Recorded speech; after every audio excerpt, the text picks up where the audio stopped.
After 60, it's easy to blame tired legs, cold feet, or needing to stop more often when you walk on simply getting older. But there's one pattern doctors pay close attention to that a lot of people overlook: discomfort that shows up when you walk, and improves when you rest. And that's only the first of 7 signs we're going to look at. Some of the others you can actually notice just by looking at your feet. Let's start with the one many people notice first, but rarely mention to their doctor. Quick context before we dive in: poor circulation is a broad phrase people use for several different problems. Today we're focusing mainly on reduced blood flow through the arteries of the legs and feet, a condition called peripheral artery disease, or PAD. It matters because many people have few symptoms, unusual symptoms, or none at all, especially early on, which means it's easy to mistake for normal aging. Here are 7 signs worth paying attention to. The first sign is discomfort in your legs that shows up specifically when you're active, walking, climbing stairs, yard work, and eases when you sit down and rest. It's often described as aching, heaviness, cramping, or fatigue, usually in the calf, though it can also happen in the thigh or hip. Doctors call this intermittent claudication. During activity, your leg muscles need more blood flow than usual, and when the arteries supplying that area are narrowed, they can't always keep up. Rest brings relief because the demand drops back down.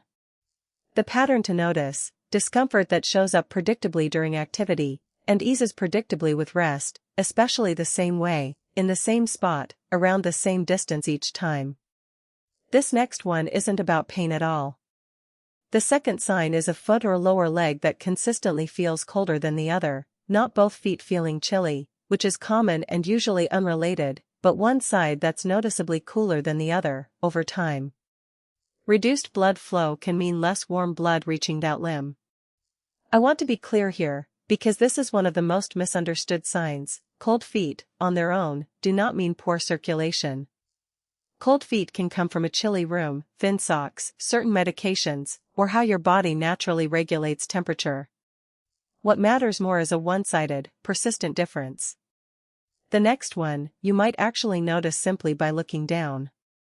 The third sign is a change in how the skin on your legs or feet looks. It might appear paler, duskier, or different in tone than usual, particularly compared to the rest of your leg or your other foot. This can happen when tissue isn't getting quite as much oxygen-rich blood as it needs. Skin appearance naturally varies from person to person, and lighting or temperature can affect how it looks in the moment. What's worth paying attention to is a change that's new or persistent compared with your own usual skin appearance, not a single glance in unusual lighting. Before we go further, there's one important thing to understand. None of these signs, alone, proves you have a circulation problem. Each one can have several explanations, and most of the time it's not PAD at all. What matters is the pattern: changes that are persistent, that keep happening the same way, or that show up together. That's when it's worth a conversation with a healthcare professional, not because something is definitely wrong, but because it's worth ruling out. Now we're getting to a sign I wouldn't just ignore. The fourth sign is numbness, weakness, or a pins and needles feeling in your legs or feet. Numbness and tingling can happen for many reasons: nerve conditions, diabetes, vitamin levels, certain medications, and other health factors. Circulation problems can sometimes contribute too, but they're one possible cause among several, not the default explanation.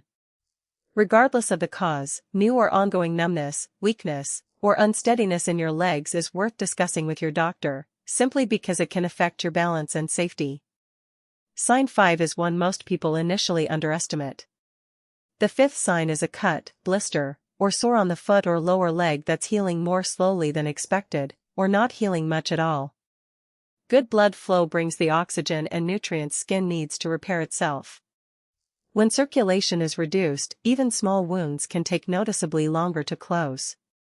This is one sign worth taking seriously on its own, without waiting for others to appear alongside it. A foot or lower leg wound that hasn't meaningfully improved after a couple of weeks is a reasonable enough reason to have it looked at, not because it's automatically serious, but because catching it early makes a real difference. We've already covered 5 signs. But the next one is one of the easiest signs to overlook: because most people wouldn't connect it to circulation at all. The sixth sign, a noticeable slowdown in leg hair growth, or toenails that grow more slowly or look different than they used to, thicker, more brittle, or duller. Hair follicles and nail beds need a steady blood supply to grow normally, so reduced circulation can sometimes slow that down. On its own, it's subtle and easy to miss. Paired with any of the other signs we've covered, it's another piece of the pattern worth mentioning to your doctor.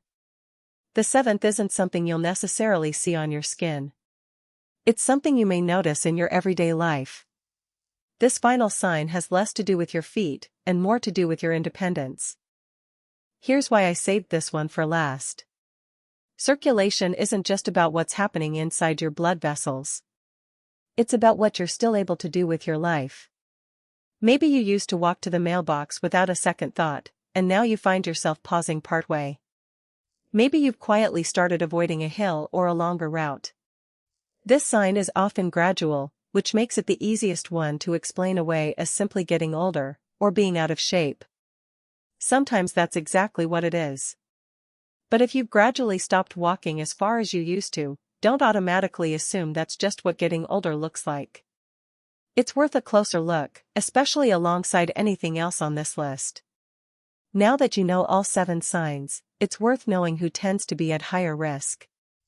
Age itself is a factor. Risk rises as we get older. Smoking, diabetes, high blood pressure, high cholesterol, a family history of circulation or heart problems, and existing heart or kidney disease are all associated with higher risk too. If several of these apply to you, it doesn't mean anything is wrong, but it does mean these 7 signs are especially worth mentioning proactively at your next checkup, even if nothing feels urgent right now. So what actually happens if some of this sounds familiar? Usually, it starts simply. Your doctor will ask about your symptoms and take a look at your legs and feet, checking your pulses and skin.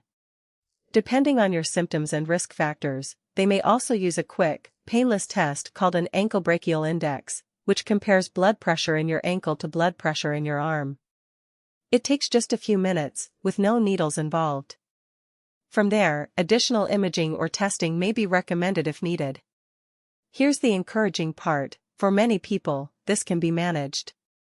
That often starts with things already part of a healthy lifestyle: staying physically active in ways appropriate for you, working with your doctor on blood pressure, cholesterol, and blood sugar, and getting support to quit smoking if that applies to you. For some people, medication or additional procedures may also be part of the plan. That's a conversation for you and your healthcare provider, based on your specific situation. Noticing this early simply gives you and your doctor more options. Remember, these 7 signs aren't a diagnosis. They're changes worth noticing, especially when they persist, repeat, or appear together. Notice it. Don't diagnose it. You don't need to be an expert in circulation to protect your independence. You just need to know what to watch for, and when it's worth a conversation with your doctor. Circulation and heart health are closely connected, so if this video helped you rethink something you'd been brushing off as just aging, you'll want to watch 7 silent signs your heart may be in trouble after 60. Don't ignore these. It builds naturally on everything we covered today. This video is for educational purposes only and isn't intended as medical advice.